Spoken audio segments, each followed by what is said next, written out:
কিয়ামতের আলামতগুলোর মধ্যে এটা অন্যতম একটা, যে রাষ্ট্রীয় সম্পদকে মানুষ নিজের সম্পদ মনে করে খাওয়া শুরু করবে। মানুষ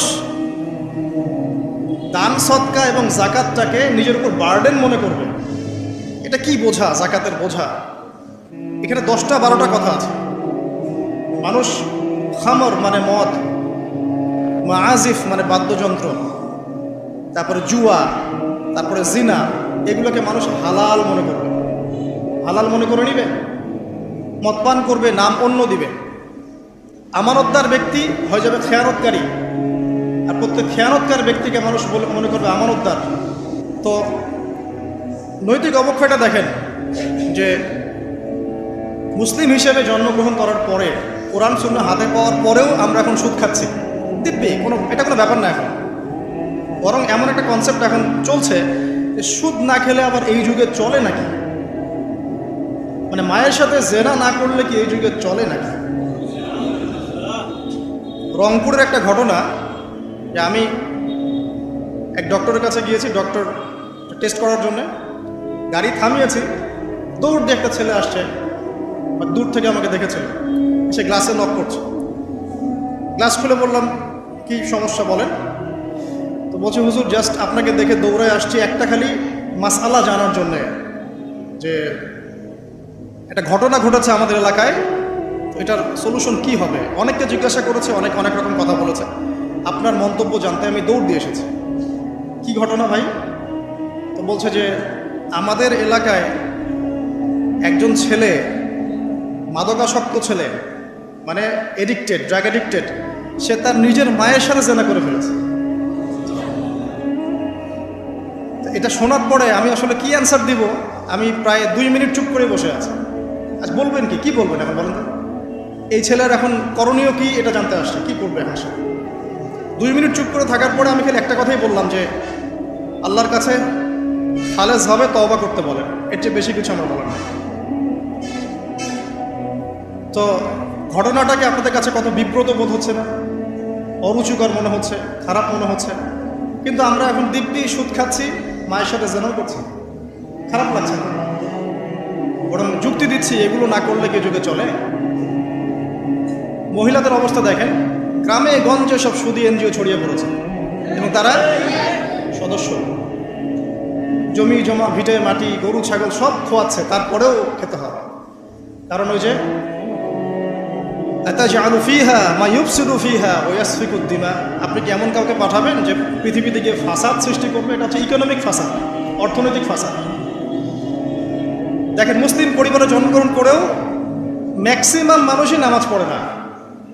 ম্যাক্সিমাম কতজন মানুষ 5 ওয়াক্ত নামাজ পড়ে, এটা এখন জরিপ করার ব্যাপার। দেখবেন মেজরিটি সংখ্যক কোরআনটাকে বিশুদ্ধ করে তেলাওয়াত করতে জানে না। কথাগুলো রূপকথা মনে হচ্ছে, বাস্তব জীবনে নেমে এসে দেখেন। ওই যে বলি না আমরা, তাওহিদি জনতা মাঠে আছে, তাওহিদি জনতা মসজিদেই নাই। কি বুঝলেন? কোন মাঠে আছেন?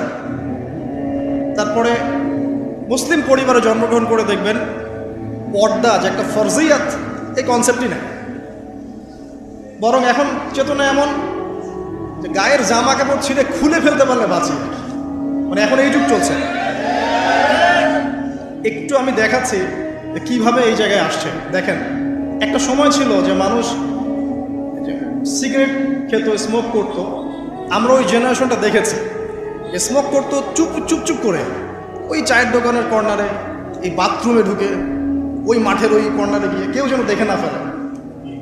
তারপরে কয়েক বছর পর পরিস্থিতি একটু পরিবর্তন হলো, ওপেন স্মোকিং, সবাই, ভাইয়ের সাথেও স্মোকিং, বন্ধুর সাথেও স্মোকিং, পরে বাবার সাথেও দেখা যায় ছেলে স্মোকিং।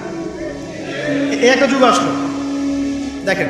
তারপরে আস্তে আস্তে নতুন মদ আসতে লাগলো, গাঁজা, হেরোইন, প্যাথেডিন, হুইস্কি ইত্যাদি, ফেন্সিডিল, ইয়াবা। এখন ইয়াবার যুগ, আরও আপগ্রেডেড কোনো মদ আসছে। এখন সিগারেট কোনো বিষয় নেই, কিন্তু ফ্যাশন। যদি কেউ ইয়াবা খায় তাহলে বলা হচ্ছে হ্যাঁ, এ মাদক সেবী।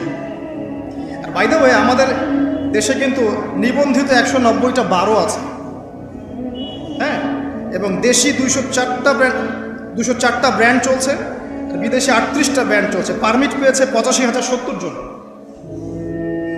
এবং এই মাদক সংশ্লিষ্ট এনজিও আছে প্রায় 76। 21 বছর হলে যদি কেউ পারমিটধারী হয় সে মদ খেতে পারে, সমস্যা নেই, এটা নাগরিক অধিকার আপনার। আবার আশ্চর্যের ব্যাপার এটাও যে এগুলো খুলে উন্মুক্ত করার পরেও আবার মাদক নিরাময় কেন্দ্রও আছে 7টা। মানে ওভাবে খাবেন, এডিক্টেড হয়ে যখন জীবনটা নষ্ট হবে এই 7টা নিরাময় কেন্দ্রে এসে আপনি চিকিৎসা নেবেন। এগুলো ডিপার্টমেন্ট আছে, সদর দপ্তর আছে, সব গোয়েন্দা সংস্থা আছে। এবং মাদকদ্রব্য নিয়ন্ত্রণ অধিদপ্তরও আছে। তো এটা একটা সার্কাস, মানে এই ওয়ার্ল্ডটা হচ্ছে একটা সার্কাসের যুগ। এই বিশ্বে যা হচ্ছে না, খালি চোখ দিয়ে যা দেখছেন এর বেশিরভাগই সার্কাস। যেটা বলছিলাম, এখন ইয়াবার যুগ চলছে না। একটা সময় ছিল যখন ছেলে মেয়ে যদি অ্যাফেয়ার করতো লুকিয়ে লুকিয়ে, চিঠি দিয়ে, কেউ যেন না জানে, তাই না? ঠিক, তার মানে এগুলো পার করে আসছে তারা। তো লুকিয়ে লুকিয়ে ছিল, কেউ যেন দেখে না ফেলে। কফি শপে বসলেও খুব সাবধানে, রিক্সায় বসলে কেউ যেন না দেখে। তারপর একটা যুগ আসলো যে জানলে কোনো সমস্যা নেই, বাসায় ওপেন, আমার গার্লফ্রেন্ড, ও আমার গার্লফ্রেন্ড, ও আমার বয়ফ্রেন্ড, আমরা বিয়ে করব, আমরা প্রতিশ্রুতি দিয়েছি একে অপরকে, ও কোনো প্রবলেম। তারপর একটা যুগ আসলো যে যেহেতু প্রেম করছি, বিয়েই তো করতে যাচ্ছি, তো সেক্স করলে সমস্যা কোথায়? তখন আবার সেক্সুয়াল অ্যাক্টিভিটি শুরু হলো।